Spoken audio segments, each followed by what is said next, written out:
dear students, welcome to this YouTube channel English Origin।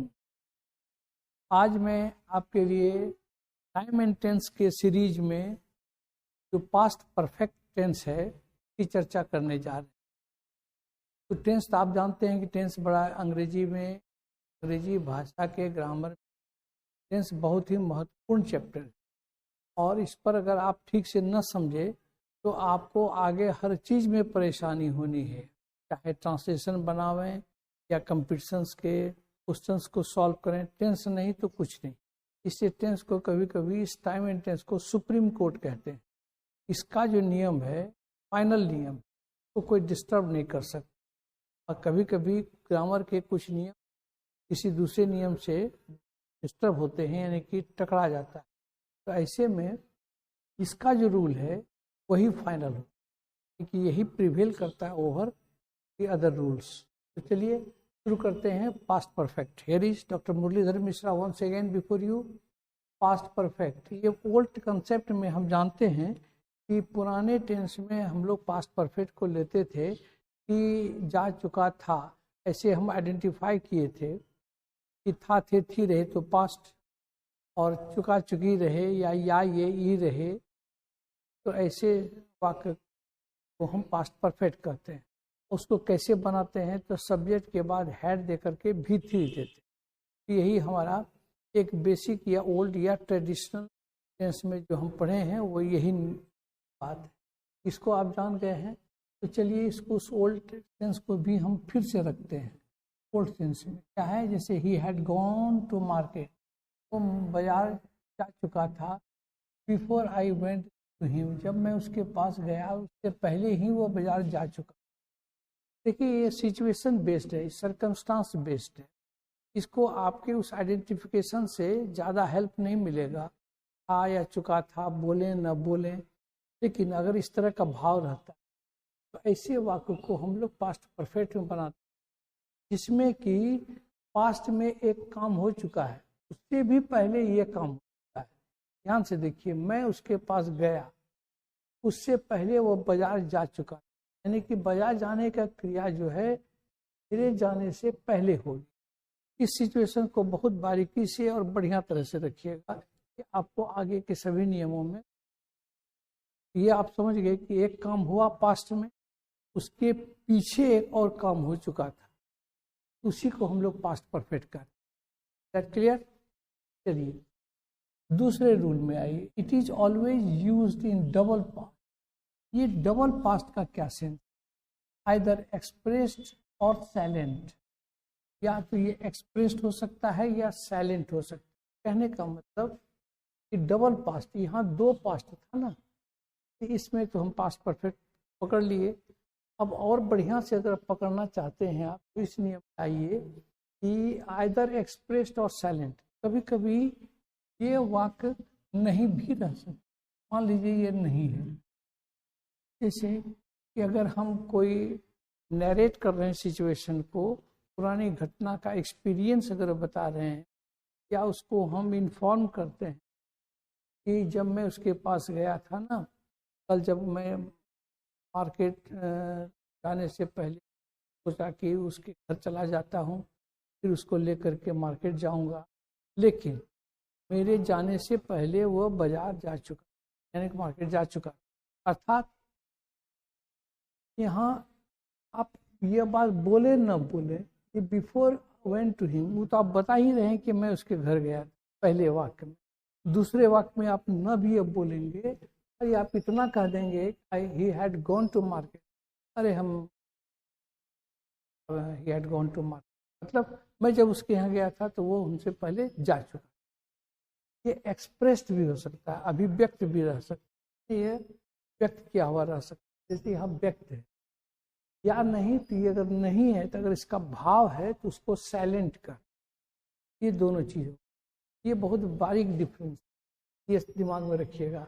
तब आप ये आपका डबल पास्ट क्लियर हो गया ना कि एक पास्ट ये है V2 है और यहाँ देखते हैं आप हैड प्लस V3 है। तो ऐसे में इसको हम जो पास्ट समझ रहे हैं ये डबल पास्ट। दूसरा उदाहरण, फेमस उदाहरण आप जानते होंगे, पुलिस के पहुंचने से पहले चोर भाग गया।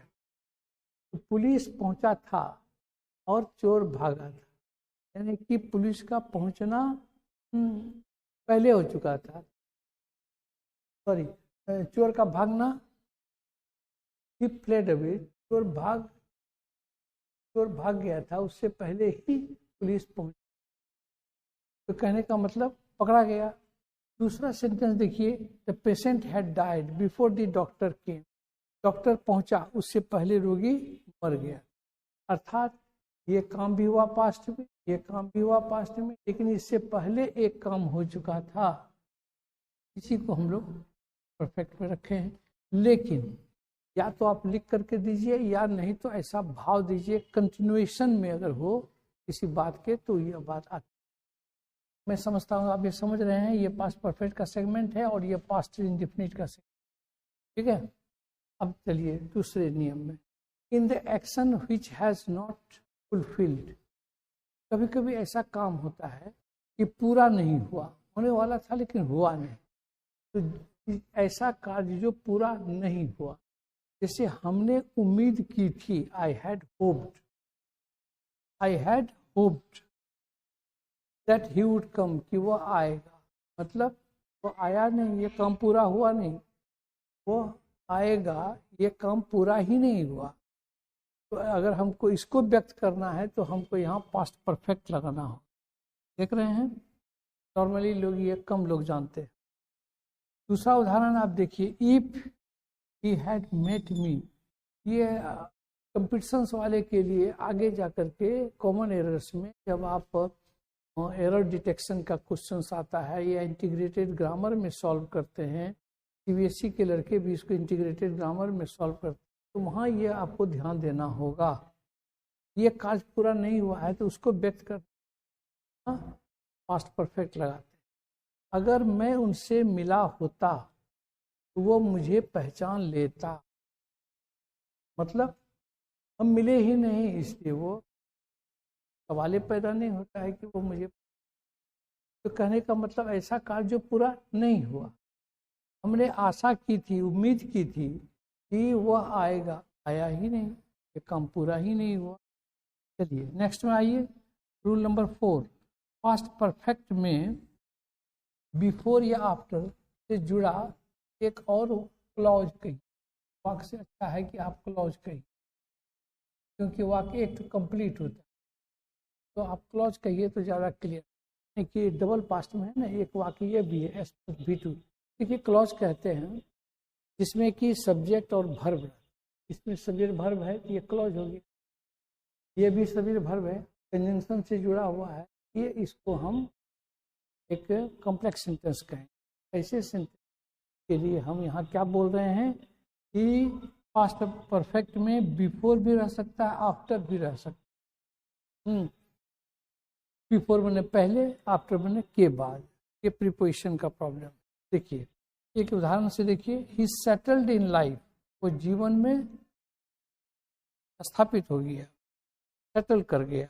After his father had died, उसके पिताजी के मरने के बाद, पिताजी के मरने के बाद वो जीवन में सेटल कर, ये आप समझ में बात आ रही है।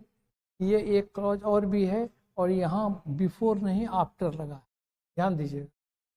इस तरह से अगर आफ्टर रहेगा तो हैड वाला क्लॉज जो हम यहाँ बनाए थे ये उधर चला जाएगा और पास्ट इंडेफिनिट वाला इधर आ जाएगा, क्योंकि बिफोर का उल्टा होता है आफ्टर, एंटोनिम भी है उसका। इस तरह से आप जब उल्टा होगा तो क्लॉज भी उलट जाएगा, ख्याल रखिएगा। बिफोर के बाद कभी कभी भर प्लस आईएनजी भी रहता है, ये देखिए बिफोर एक कंजंक्शन भी है, बिफोर एक प्रीपोजिशन भी है। याद रहे प्रीपोजिशन के बाद हमेशा नाउन आता है, चाहे किसी रूप में रहे, वो भर्बल नाउन भी हो सकता है, तो जिरंड कहते हैं, जिसमें भर प्लस आईएनजी रहता है। तो भर प्लस आईएनजी जब रहता है तो ये रह ही सकता है क्योंकि बिफोर एक प्रीपोजिशन है। उदाहरण देखिए, he had clean the room before going to market, before के बाद आईएनजी वाला दे दिया, यानी कि ये कहें तो भर्ब है, कहें तो नाउन है, कहें तो जिरंड है। इस तरह से हम देख रहे हैं, या फिर इसको ऑब्जेक्टिव केस में भी लेते हैं। चलिए, ही हैड क्लीन द रूम, वो कमरा साफ कर चुका था मार्केट जाने से पहले। तेरा नौकर मार्केट जाने से पहले कमरा साफ कर दिया था। हम किसी भी तरह से बोले इसको, इसलिए सरकमस्टांस पर आपको फोकस करना होगा। टाइम एंड टेंस पढ़ाने का मतलब ही है कि you are going to follow not the identification word but circumstance of the sentence, उसकी परिस्थिति क्या है। अगर हमको गोइंग लगाना है, और गोइंग कब लगाएंगे, जब यही आदमी, ये ही हैड क्लीन द रूम, वो कमरा साफ कर दिया था। गोइंग टू मार्केट मतलब ही इज कॉमन देयर। अगर यहाँ ही देंगे तो हमको लिखना होगा ही वेंट टू मार्केट, कोई मार्केट गया उससे पहले कमरा साफ कर दिया। ये सेंस है इसमें, ये बारीकी को समझ लीजिए। आप एडवांस लर्निंग के स्टूडेंट हैं तो बढ़िया से समझिए। पास्ट परफेक्ट आपको बढ़िया आपको नहीं मिलेगा। चलिए, चौथा एक नेक्स्ट जो सिचुएशन है वो नरेशन के कारण। ये नरेशन आप पढ़े होंगे, नरेशन में भी आप पढ़े होंगे कि अगर प्रेजेंट परफेक्ट रहे रिपोर्टेड स्पीच में, यानी कि उधर अगर प्रेजेंट परफेक्ट रहे तो पास्ट परफेक्ट हो जाए, ऐसा पढ़े होंगे आप। यानी कि अगर इधर पास्ट है तो उधर भी पास्ट कर देते हैं, हैव का हैड कर दिए। दूसरा है पास्ट इंडेफिनिट, अगर एस प्लस V2 रहे तो आपको तीसरा रूल नरेशन का हम बताए हैं, इसमें कहते हैं पास्ट परफेक्ट इंडेफिनिट रहे तो पास्ट परफेक्ट हो जाता है। आप समझ गए। ये आई हैव गॉन है या आई एट है तो ही हैड गॉन होगा, या नहीं तो ही हैड ईटेन हो जाएगा।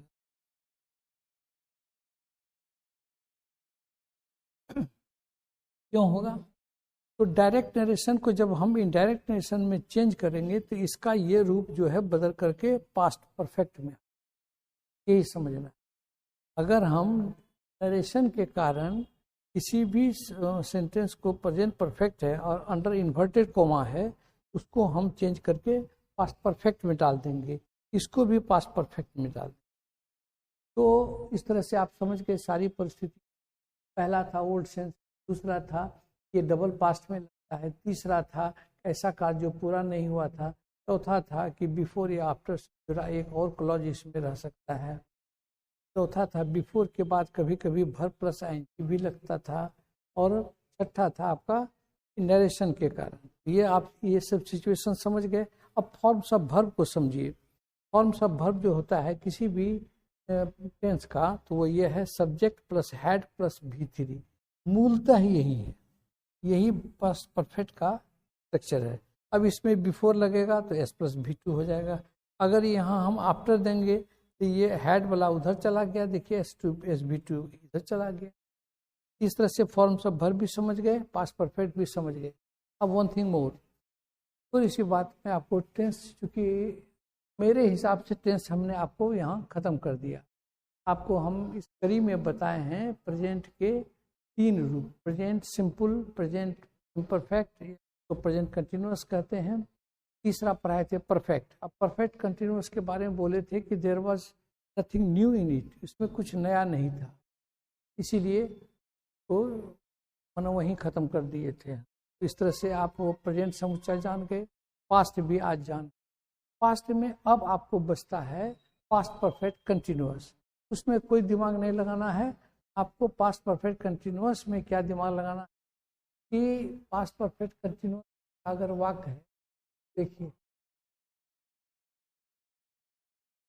तो वाक्य है तो आपको इसमें कुछ दिमाग नहीं लगाना है, वही चीज़ रहेगा। है हूँ है में जो बनाए थे प्रेजेंट परफेक्ट कंटिन्यूअस में, तो हैव हैज दिए थे, यहाँ हैड कर दीजिए।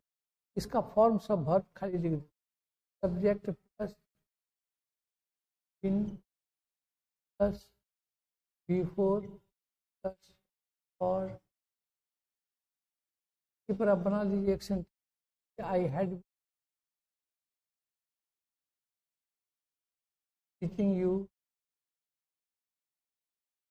और 2 आवर्स, मैं 2 घंटे से तुम्हें पढ़ा रहा, तो पास्ट परफेक्ट कंटिन्यूअस हो गया ना, तो कोई दिक्कत नहीं। और इसमें नया कुछ समझने के लिए है भी नहीं। पास्ट में कोई काम कंटिन्यूअसली हो रहा है, टाइम के साथ है, पास्ट परफेक्ट कंटिन्यूअस। अब ये इस तरह से पास्ट यहाँ आपका खत्म हो गया। अब चलते हैं फ्यूचर में। फ्यूचर में जब हम आते हैं तो देखिए, फ्यूचर में भी हमको नया कुछ नहीं कहना है, और आप भी इसमें दिमाग ज़्यादा मत लगाएं। क्यों कि इसमें जो आप पहले से जानते हैं दैट मच इज सफिशिएंट। जैसे फ्यूचर में आप जानते हैं फ्यूचर सिंपल। फ्यूचर सिंपल में क्या होता है, इसका स्ट्रक्चर दे देते हैं, सब्जेक्ट के बाद शैल या विल लगाते हैं, के बाद वन लगा देते हैं, के बाद जो देना है दे देते हैं। आई शैल गो, ये सेंटेंस तो देखिए, मैं जाऊंगा, हो गया, फ्यूचर सिंपल का वाक्य हो गया। अब 2 नंबर में आइए, फ्यूचर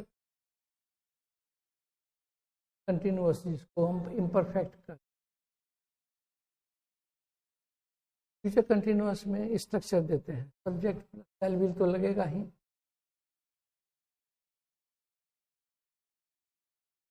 के बाद बी लग जाता है। याद रखिएगा, इसके बाद जितने भी आप कंटिन्यूअस बनाए होंगे प्रेजेंट का या पास्ट का, फ्यूचर का, तो उसमें देखे होंगे बी लग जाता है, के बाद तब भी लगे। ठीक है, अब चलिए इसका वाक्य ले लीजिए। मैं तुम्हें पढ़ाता रहूँगा, I shell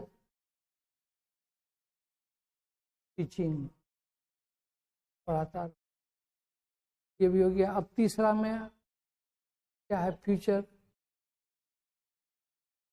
perfect. Future perfect में आपका स्ट्रक्चर दे देते हैं, सब्जेक्ट प्लस शैल विल तो देंगे ही, प्लस हैव दे देते, ये हमेशा हैव ही लगता है, हैड वुड नहीं दीजिए। हैव के बाद पर तब भी 3 देंगे। आप समझ गए? इसमें अगर रहेगा तो प्रेजेंट सिंपल रहेगा, एस प्लस बिफोर अगर लगा हुआ, बिफोर व्हेन, ये सभी है। इसमें हम लोग क्या करते हैं, सब्जेक्ट प्लस V1 या V5, सब्जेक्ट प्लस V1 या V5, यानी कि प्रेजेंट सिंपल है ये। एंड फ्यूचर परफेक्ट के साथ हमेशा प्रेजेंट सिंपल लगता है। एक तो इम्पॉर्टेंट बात ये, जैसे आई शैल हैव,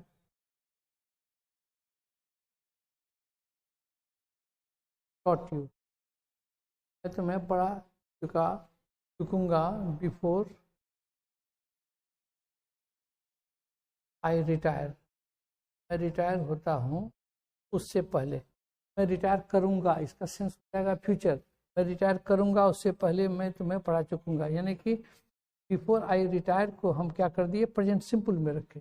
फ्यूचर परफेक्ट के साथ प्रेजेंट सिंपल, पास्ट परफेक्ट के साथ पास्ट इंडेफिनिट, ये थोड़ा सा याद रखने लायक चीज़। और चौथा जो है लास्ट वन, ये है फ्यूचर परफेक्ट कंटिन्यूअस। इसमें देखिए आप, वही रहेगा, सब्जेक्ट के बाद शैल विल रहेगा, के बाद हैव बीन रहेगा, के बाद बिफोर रहेगा। इसमें फॉर सिंस नहीं लगा करके फ्रॉम दिया जाता है जनरली, ये ख्याल रखिए, ये फ्रॉम ज़्यादा आता है, वैसे फॉर सिंस भी कभी कभी आ जाता है। तो इसमें एक सेंटेंस बना देते हैं, मैं पढ़ाता रहूँगा, I shall have been teaching you from July, time दे दिए, जुलाई से मैं तुम्हें पढ़ाता। कहने का मतलब आज आपका टेंस खत्म हो गया, टाइम एंड टेंस खत्म हो गया है, क्योंकि ये जो आपको हम शॉर्ट में बताया, इसलिए कि इसमें नया कुछ नहीं है। एक तो परफेक्ट में याद रखिएगा कि कुछ नहीं। I think this much is sufficient. Tense आज मैं समापन करता हूँ, अगले क्लास का इंतजार कीजिए। Thank you very much.